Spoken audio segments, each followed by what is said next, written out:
ये प्रॉपर्टी कहलाएगा, ये पॉइंट फंक्शन होगा। चलिए आइए इसके आगे हम आपको थोड़ा सा डिस्कस करना चाहते हैं, ठीक है ना।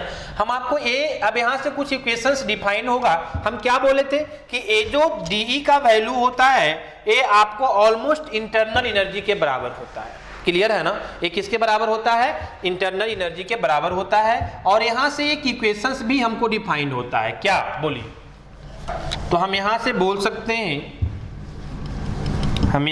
सकते हैं कि ये जो एक इक्वेशन डिफाइन होगा ए dq minus dw is equal to ये क्या आएगा मेरा DE आएगा।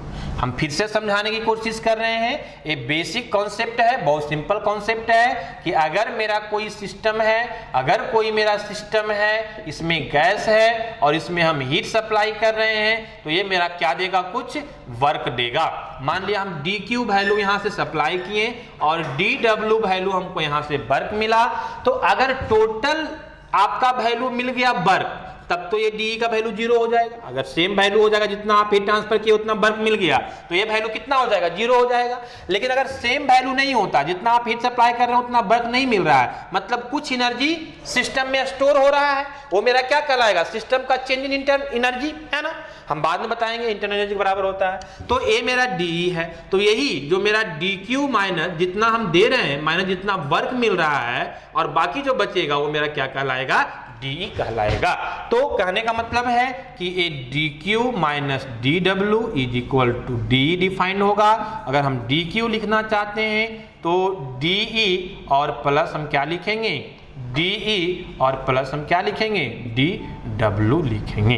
हम बता चुके हैं आपको ऑलरेडी कि यहाँ पे दोनों को डिनोट, ए पॉइंट फंक्शन है और हीट और वर्क क्या है, पाथ फंक्शन है, इसीलिए डिनोट करने का तरीका भी दोनों का क्या है, अलग है। इसको हम सिंपल डिनोट करते हैं, इसको कट करके डिनोट करते हैं। दिस इज द सिंबल, है ना, क्योंकि ये एग्जैक्ट डिफरेंशियल होता है और ये क्या होता है, इनएग्जैक्ट डिफरेंशियल होता है। हीट भी क्या होता है, इनएग्जैक्ट डिफरेंशियल होता है। चलिए आइए, तो यहां से एक इक्वेशन हमको डिफाइन हुआ।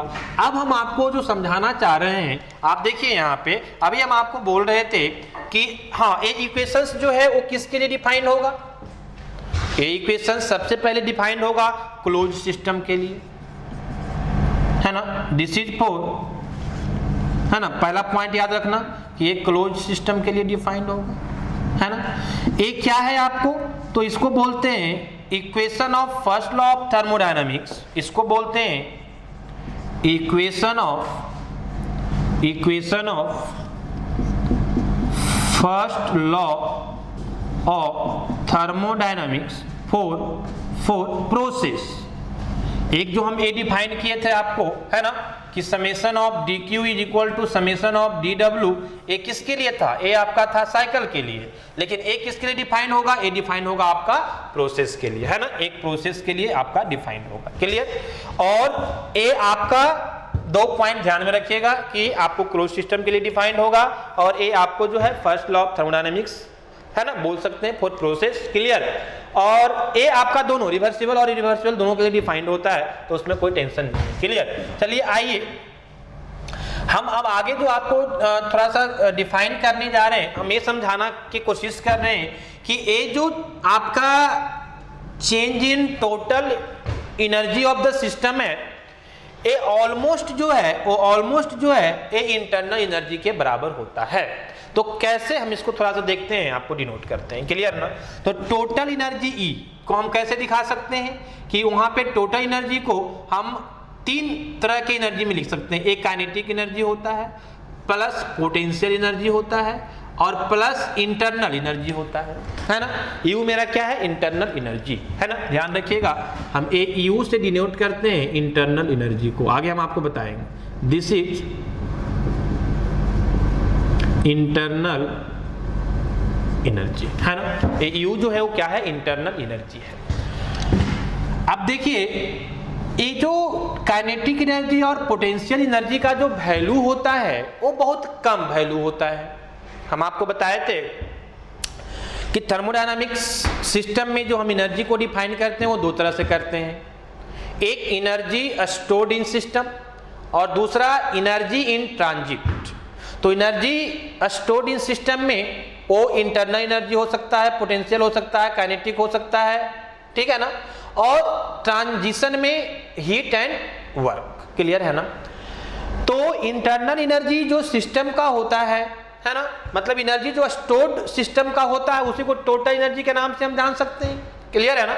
और टोटल एनर्जी जो है वो सम हो सकता है काइनेटिक एनर्जी का, या फिर हो सकता है वो प्रेशर पोटेंशियल एनर्जी, या फिर हो सकता है किसका, काइनेटिक एनर्जी। लेकिन जो मोस्ट ऑफ द वैल्यू होता है, जो मेजर वैल्यू होता है, वो होता है किसका, इंटरनल एनर्जी का, क्लियर है ना। ए वैल्यू जो काइनेटिक और पोटेंशियल होता है वो बहुत कम वैल्यू डिफाइंड होता है वहां पे, बात समझ में आ रही है ना। तो कहने का मतलब है कि हम कैसे इसको डिफाइन करते हैं, देखिए यहाँ पे हम इसको डिफरेंशिएट करते हैं दोनों साइड, है ना। तो क्या हो जाएगा, DE is equal to d of kinetic energy plus d of potential energy plus DU मतलब इंटरनल एनर्जी, क्लियर है ना। हम इसको क्या करते हैं, दोनों साइड डिफरेंशिएट कर दीजिए। हम क्या बोले, हम पहले ही बताएं कि जो ए वैल्यू होता है वो बहुत स्मॉल वैल्यू होता है ना, और उसका अगर डिफरेंशिएट वैल्यू हम देखेंगे तो और स्मॉल हो जाएगा, क्लियर है ना। तो इसलिए हम लोग क्या करते हैं कि ए दोनों वैल्यू को नेग्लेक्ट कर देते हैं, this is negligible, A value जो होता है वो नेग्लिजिबल होता है, ठीक है ना।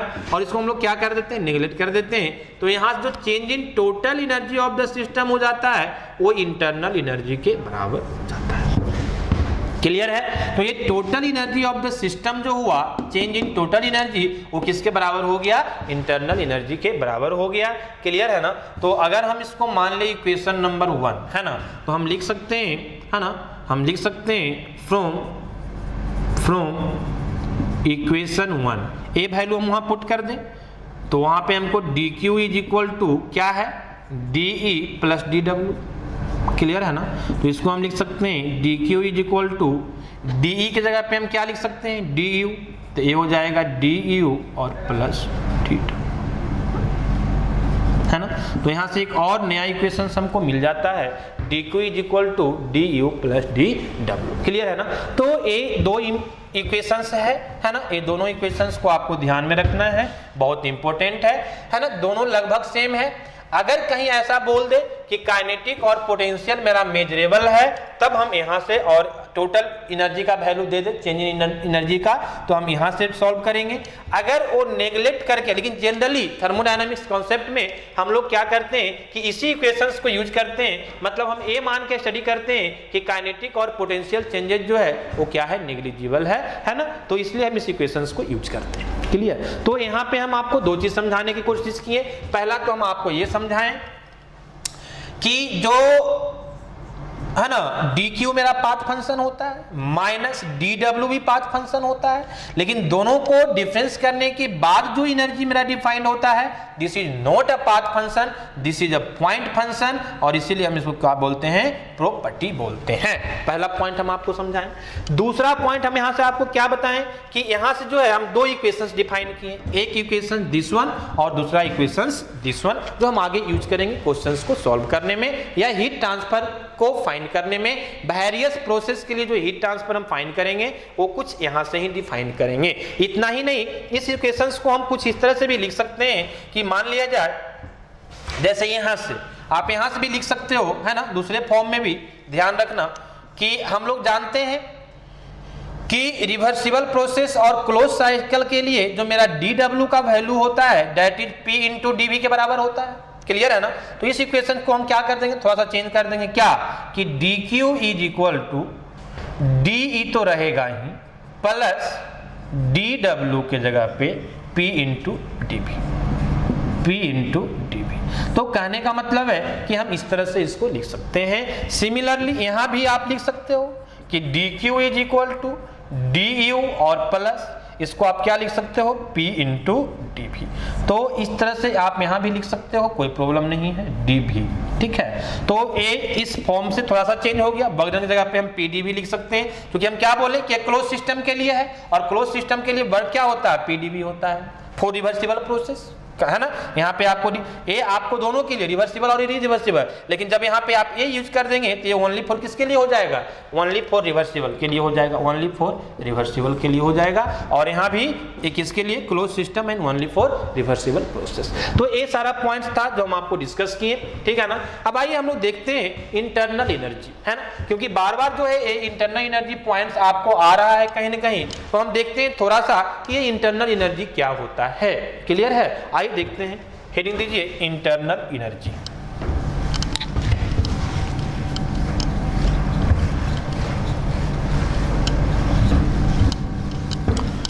Next one is internal energy,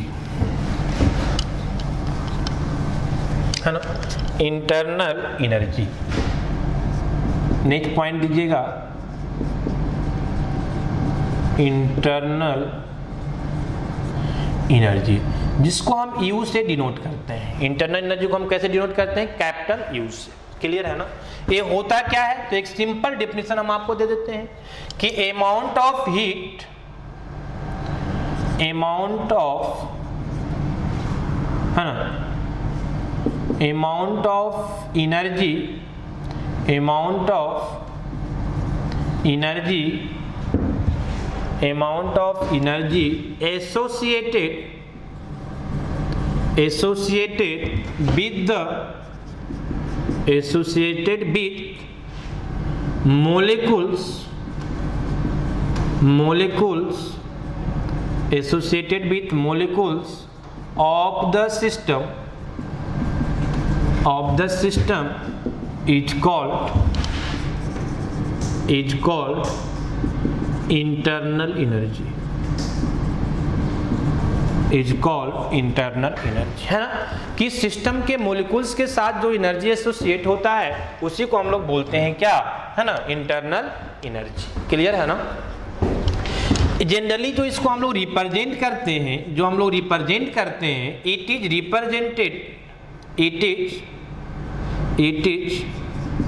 represented kilojoule पर केजी, किलोजूल पर केजी, एंड इट इज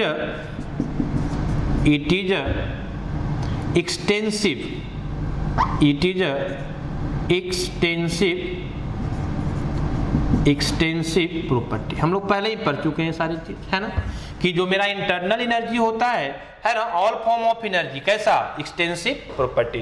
कैसे रिप्रेजेंट करेंगे, नॉट किलोजूल, है ना, पर केजी, ओनली किलोजूल, है ना, ओनली। जब स्पेसिफिक इंटरनल एनर्जी की हम बात करेंगे तब होगा किलोजूल पर KG. Clear.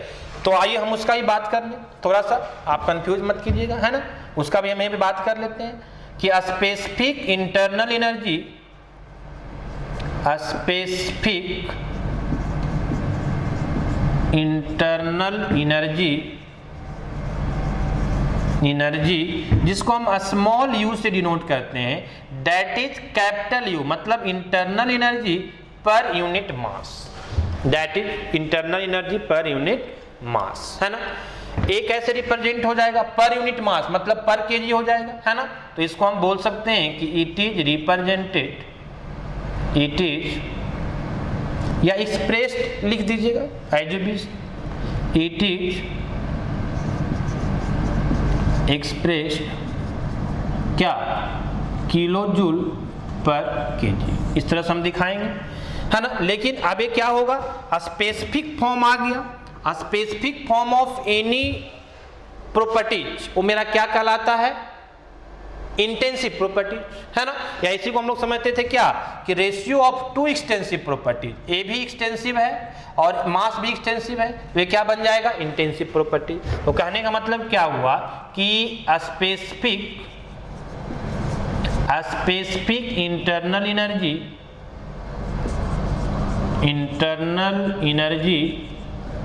Is a intensive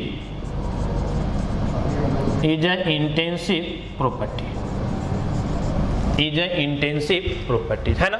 जो मेरा स्पेसिफिक इंटरनल एनर्जी होगा वो कैसा होगा, है ना, इंटेंसिव प्रॉपर्टीज होगा, जबकि एक्सटर्नल एनर्जी कैसा होगा, ये आपका एक्सटेंसिव प्रॉपर्टीज होगा। क्लियर? तो ये आपका कुछ पॉइंट था जो कि हम आपको इंटरनल एनर्जी के बारे में बता रहे थे, ठीक है ना।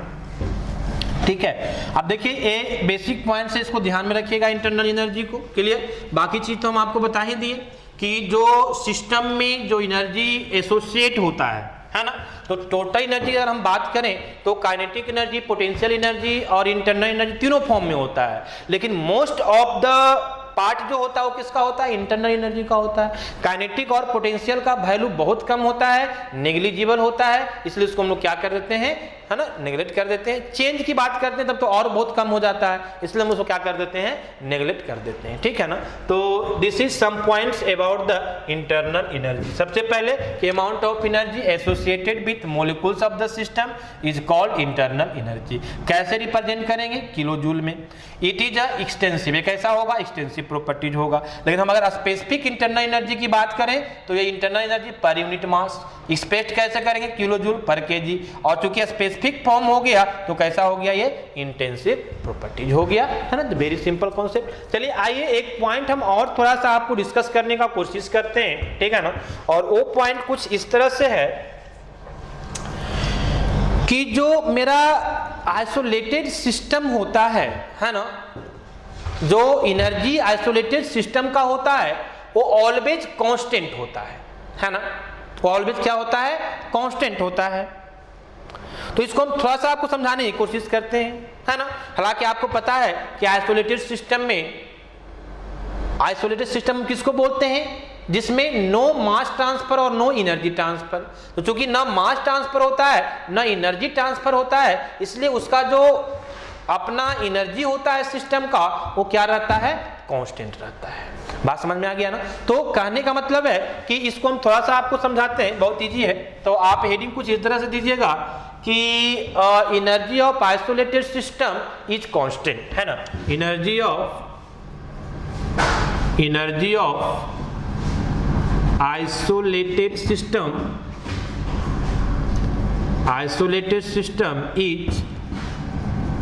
इज कांस्टेंट, है ना। एनर्जी जो आइसोलेटेड सिस्टम का होता है वो क्या होता है, कांस्टेंट होता है। कैसे, समझिए, यहाँ पे ध्यान दीजिए, है ना। सपोज दैट कि एक कोई आपका आइसोलेटेड सिस्टम है, एक कैसा है आपका आइसोलेटेड सिस्टम है। एक कोई सिस्टम है जो कैसा है, आइसोलेटेड सिस्टम है। क्लियर है ना। अब आइसोलेटेड सिस्टम है तो एनर्जी जो है वो दो फॉर्म में हो सकता है। किसके किसके फॉर्म में, हीट के फॉर्म में हो सकता है। क्लियर है ना, यस या नो, यस। तो आइसोलेटेड है मतलब हीट ट्रांसफर भी नहीं होगा। बात समझ में आ रही है ना। या पहले आप ऐसे समझे कि आइसोलेटेड का मतलब कि ना तो मास ट्रांसफर होगा और ना ही एनर्जी ट्रांसफर होगा, ज्यादा बेटर होगा समझने में। आपका नहीं क्या होगा, एनर्जी ट्रांसफर होगा। ठीक है। अब ये एनर्जी में दो तरह का क्या क्या, हीट और यहाँ पे क्या, work. Both are form of energy. मतलब ना तो हीट ट्रांसफर होना चाहिए, नहीं क्या होना चाहिए, वर्क ट्रांसफर होना चाहिए। क्लियर है ना। तो मास ट्रांसफर तो होगा ही नहीं, आइसोलेटेड है। आपका हीट ट्रांसफर भी नहीं होगा और यहाँ पे भी वर्क ट्रांसफर भी नहीं होगा, है ना। तो आपका जो एक इक्वेशन अभी हम डिफाइन किए थे, total energy of the system DE, वहां से इक्वेशन क्या आया था, तो आप देखिए, ध्यान दीजिए, वहां से आपका एक इक्वेशन आया था कि dQ इज इक्वल टू, है ना, DE और प्लस DW आया था ना। ठीक है, इसी को हम दिखाने की कोशिश कर रहे हैं। तो हीट ट्रांसफर नहीं होगा, हीट ट्रांसफर 0, तो ये वैल्यू 0। DE इस सिस्टम का टोटल एनर्जी है ना, चेंज इन एनर्जी है। और यहां से वर्क ट्रांसफर भी नहीं हो रहा है तो ये वैल्यू भी 0। तो हम बोल सकते हैं कि 0 इज इक्वल टू DE, तो उसका एनर्जी सिस्टम का है, और प्लस वर्क ट्रांसफर भी नहीं हो रहा है तो ये भी क्या हो गया, 0। तो DE को हम कैसे दिखा सकते हैं, इज इक्वल टू 0। मतलब क्या, DE का 0 का मतलब हो गया E2 minus E1 is equal to 0। और हम बोल सकते हैं कि E2 इज इक्वल टू क्या, E1। मतलब क्या हुआ कि इनिशियल और फाइनल कंडीशन में, है ना, आपका जो सिस्टम का एनर्जी है, सिस्टम के अंदर का जो एनर्जी है वो आपका क्या है, कांस्टेंट है। मतलब आइसोलेटेड सिस्टम का जो एनर्जी होता है वो हमेशा क्या होता है, कांस्टेंट होता है, कभी भी आइसोलेटेड सिस्टम का एनर्जी जो है वो चेंज नहीं करेगा। बात समझ में आ रही है ना? ऑलवेज अगर आइसोलेटेड सिस्टम है तो उसका जो एनर्जी रहेगा वो ऑलवेज क्या रहेगा? कांस्टेंट रहेगा, वो एनर्जी कभी आपका चेंज नहीं होगा, ठीक है ना? तो इसीलिए हम आपको यहाँ से शो कर दिए कि E2 is equal to E1, है ना? तो ये बहुत बेसिक पॉइंट था, बहुत बेसिक कॉन्सेप्ट था। हम आपको यहाँ पे 3 पॉइंट्स अभी हम आपको डील किए। सबसे पहले हम आपको ये समझाएं कि जो मेरा, हम फिर से उसको रिपीट कर रहे हैं, बहुत इंपॉर्टेंट पॉइंट है कि dq मेरा पाथ फंक्शन और dw भी मेरा क्या? Path function. लेकिन dq माइनस dw मेरा क्या बन जाता है? अगर वो सिस्टम का change in internal energy defined होता है तो मेरा क्या बन जाता है? पॉइंट फंक्शन बन जाता है। मतलब ये क्या कहलाता है? प्रॉपर्टी कहलाता है। This is very very important. दूसरा पॉइंट हम आपको ये समझाने की कोशिश किए कि इंटरनल एनर्जी क्या होता है, इसका 2-3 पॉइंट जो भी हम आपको डिस्कस कर दिए। और तीसरा पॉइंट कि आपका जो आइसोलेटेड सिस्टम का जो एनर्जी होता है वो ऑलवेज आपका क्या होता है? कांस्टेंट होता है। तो ये हम आपको, है ना, आज के क्लास में हम इतना ही आपको रखते हैं, है ना? नेक्स्ट जो टॉपिक्स है वो हम आपको नेक्स्ट वीडियो में कवर करेंगे, है ना? This is in the next class.